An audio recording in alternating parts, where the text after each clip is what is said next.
Alors, Julie Esmeralda, parlons de notre société martiniquaise, c'est celle-là qui nous intéresse, non pas que nous soyons concentrés sur notre nombril, mais quand même, quand on parle de la société martiniquaise, on entend à droite, à gauche dire c'est une société complexe.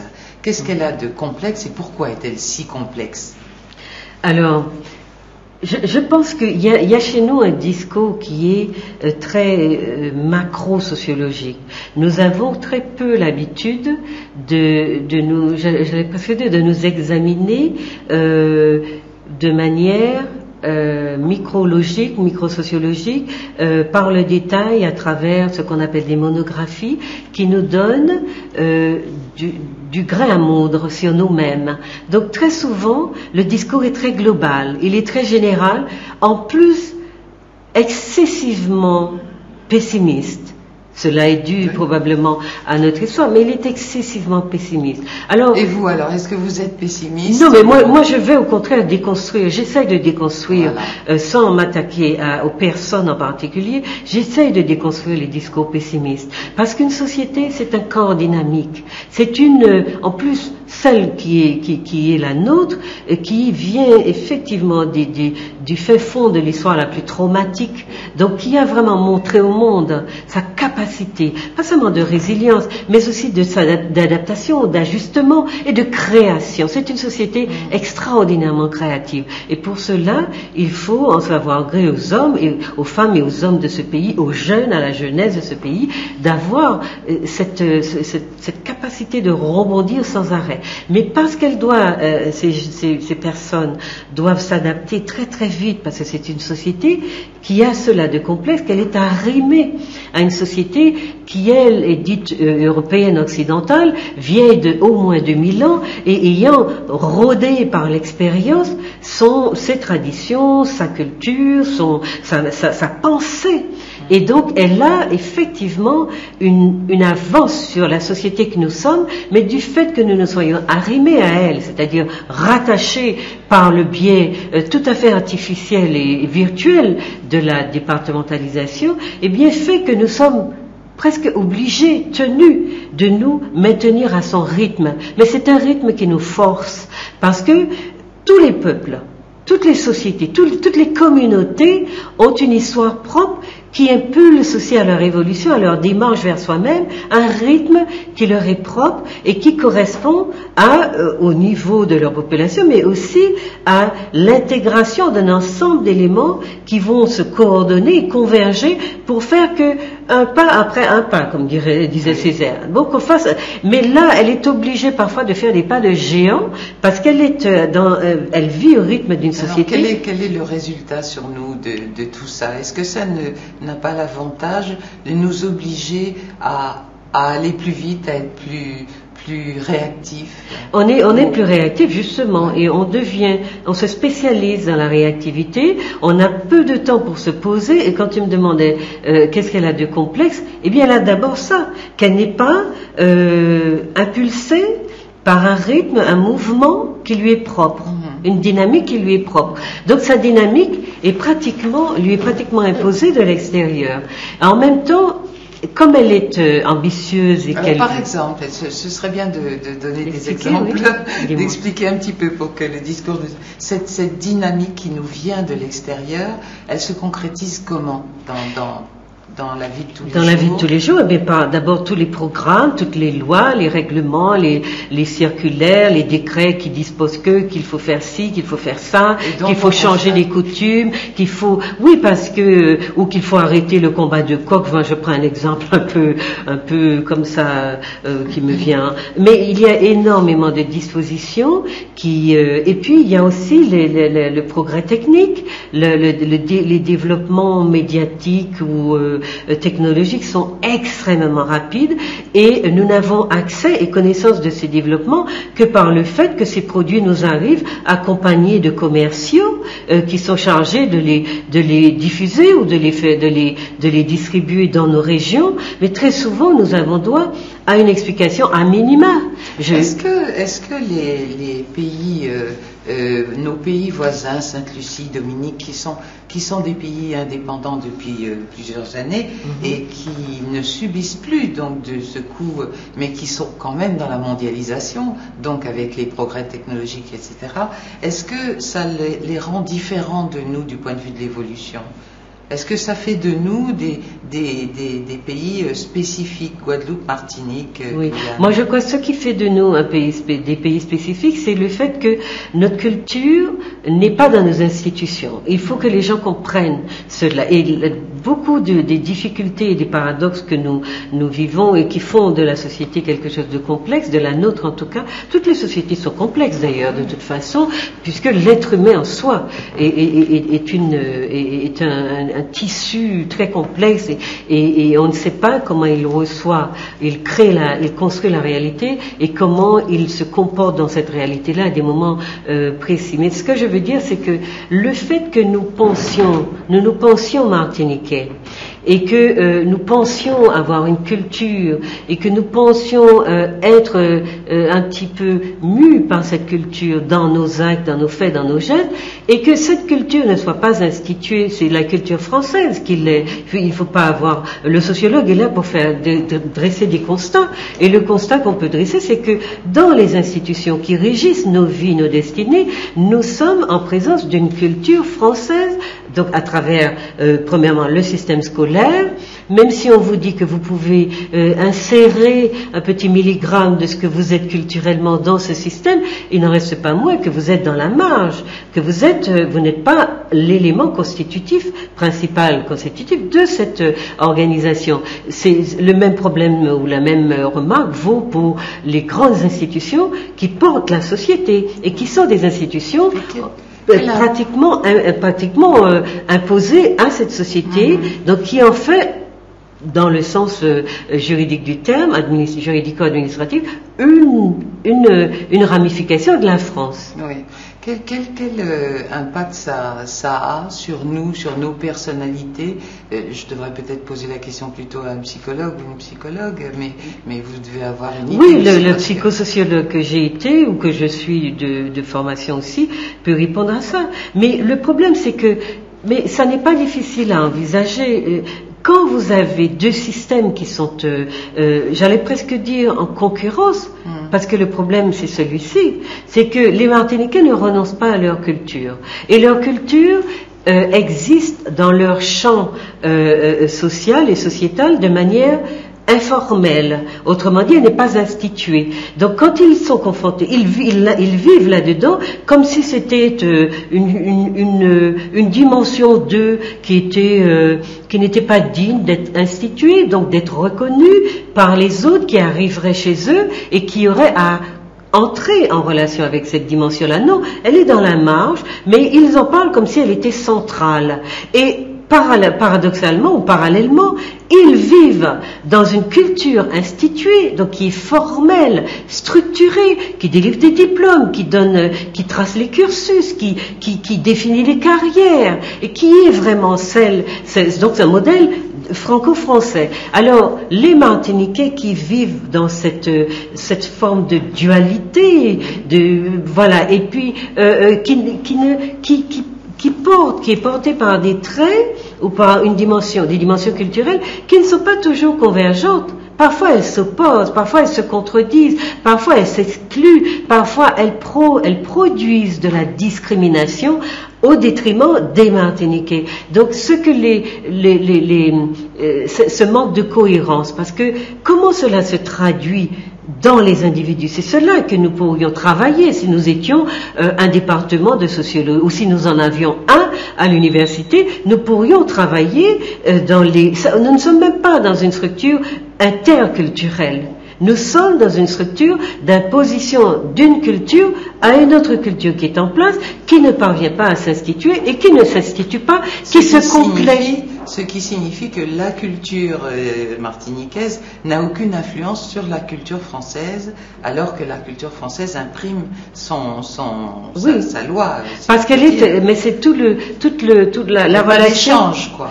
Oui, l'inégalité de l'échange, mais la relation de dominant à dominé, qui est absolument bien étudiée par la sociologie, Et puis la relation entre formel et informel, structurel et non structuré, structuré et non structuré, et puis le fait que effectivement, ce que tu soulignes là est très important, c'est que nous ne sommes pas dans des relations symétriques. C'est cela que nous définissons en sociologie comme des relations symétriques. Autrement dit, les cultures pèsent d'un même poids et elles influent l'une sur l'autre de la même façon. Donc quand il y a des évolutions, on est à peu près sûr qu'il y a eu correspondance, réflexion, discussion et que un choix a été opéré. Là, il n'y a pas, on est dans une structure de relation asymétrique. Autrement dit, la culture dominante est effectivement instituée et elle a le pouvoir par les institutions officielles,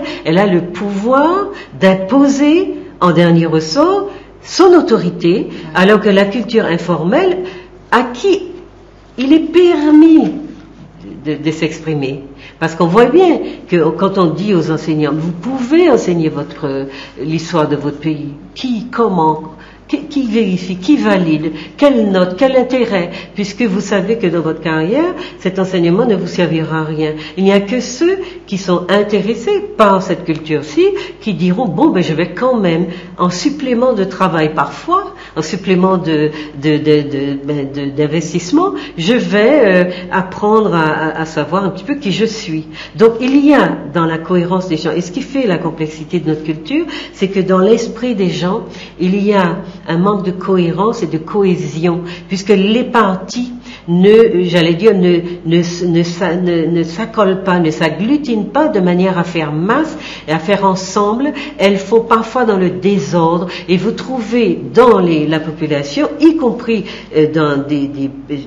chez des personnalités, des discours, chez certaines personnalités, des discours qui sont mais vraiment d'un tenté à un tenté plus un, complètement paradoxaux ou bien contradictoires ou bien destructeurs l'un de l'autre, mais tout dépend de la façon dont ce discours s'est construit et dans quelle partie de la culture ou de l'héritage on a puisé pour construire, mettre du sens sur une partie de nous qui était vide de discours. Donc tout cela, et le fait que la maladie mentale se développe avec autant de constance et de force à la Martinique, je sais que le discours psychanalytique ou psychiatrique dirait que ce sont d'autres causes.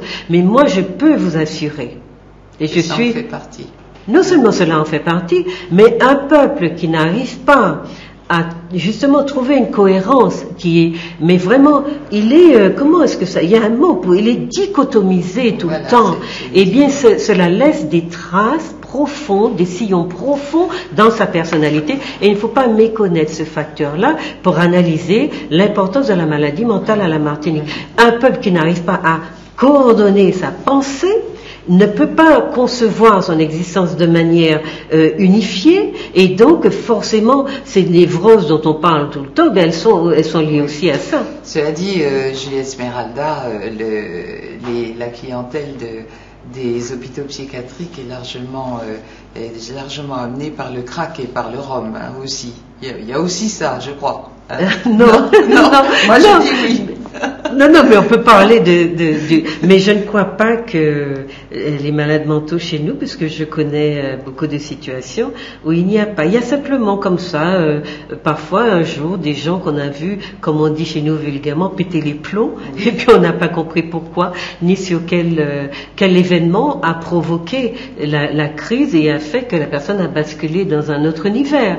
Mais je sais que le crack peut décerveler, etc., mais on ne peut pas tout. Toute la Martinique ne se drogue pas. Nous sommes, je rappelle les chiffres.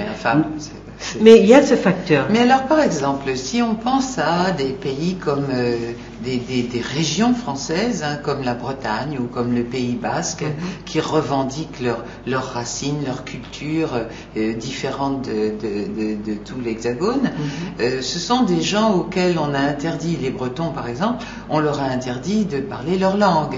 Et puis il y avait des brimades sérieuses, hein, ça c'était vraiment une offensive pour faire d'eux des Français et leur retirer ce titre de breton. Alors bien sûr, ils n'ont pas subi l'esclavage, etc. Il n'y a pas ça dans leur histoire. Mais est-ce que le fait d'avoir deux cultures comme ça qui s'entrechoquent, est-ce que ça a le même impact sur eux que ça peut avoir sur nous? Moi, je ne sache pas qu'on ait taxé ou taxonomisé la culture bretonne de culture inférieure.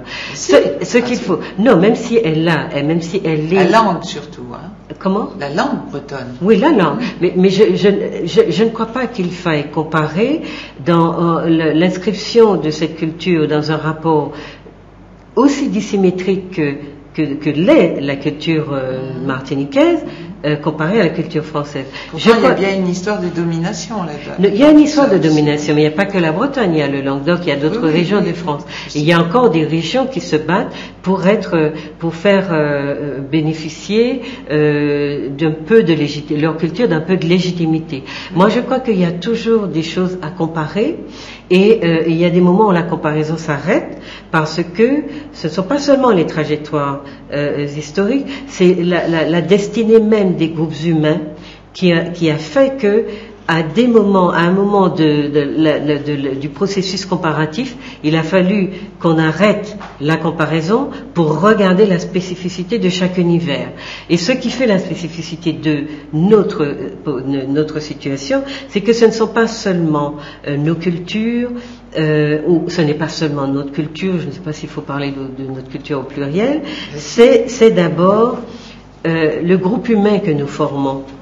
C'est d'abord le groupe humain que nous formons qui a été racialement stigmatisé, culturellement stigmatisé, puisque aucune valeur civilisationnelle ne lui a été reconnue et aucune valeur raciale, puisque contrairement au discours ambiant qui veut faire dire que la race n'existe pas et il ne faut pas en parler parce que c'est une aberration, c'est vrai scientifiquement, mais ça n'est pas vrai sociologiquement. Sociologiquement, les valeurs, les discours, les stratégies raciales sont extrêmement prégnantes et à l'œuvre dans tout ce que font les êtres humains sur la planète actuellement.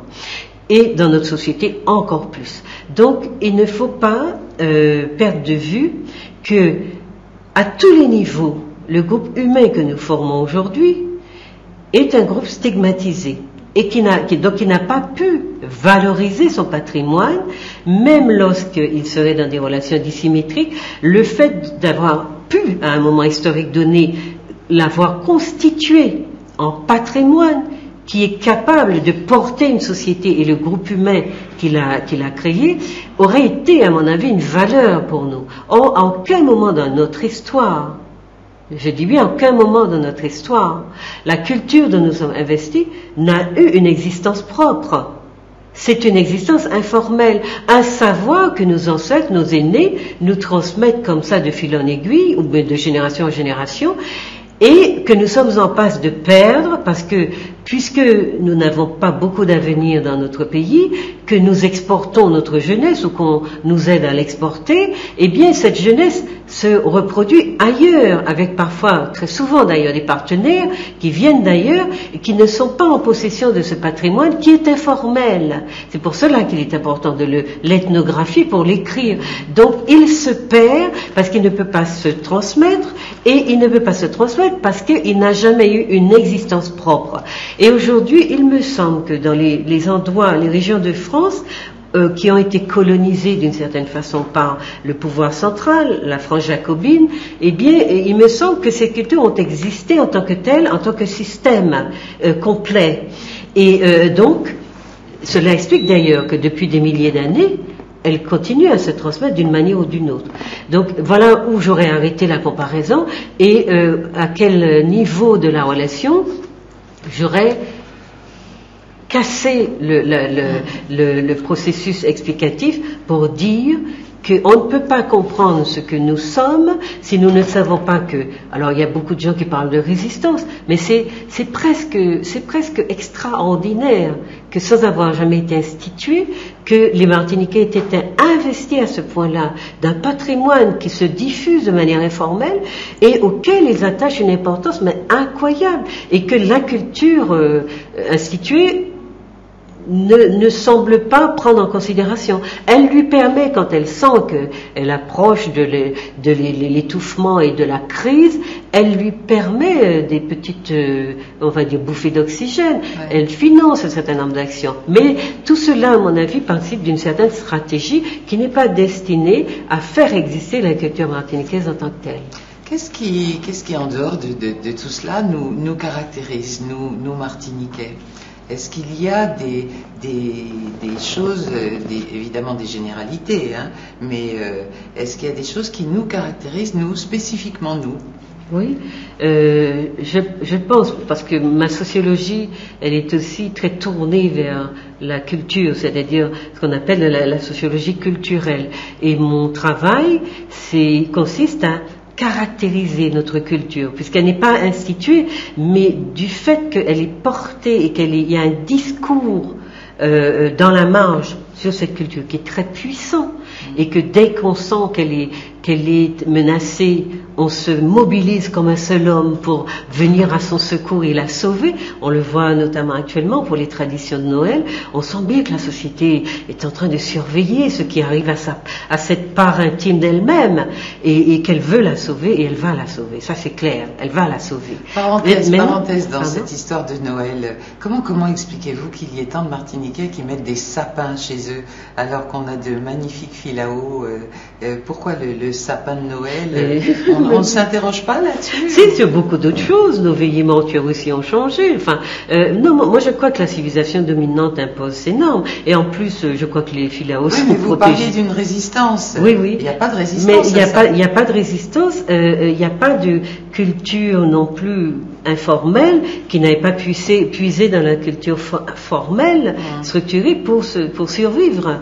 Il y a beaucoup de pans de notre personnalité qui n'ont pas été explorés, et nous avons besoin, pour porter l'informel, de nous appuyer sur du formel. Donc parfois, la symbolique n'est pas seulement du masque, au sens où Bastide utilise ce terme, c'est parfois donner à voir des traits de la culture dominante qui passent pour être la culture du dominé ou de la culture dominée.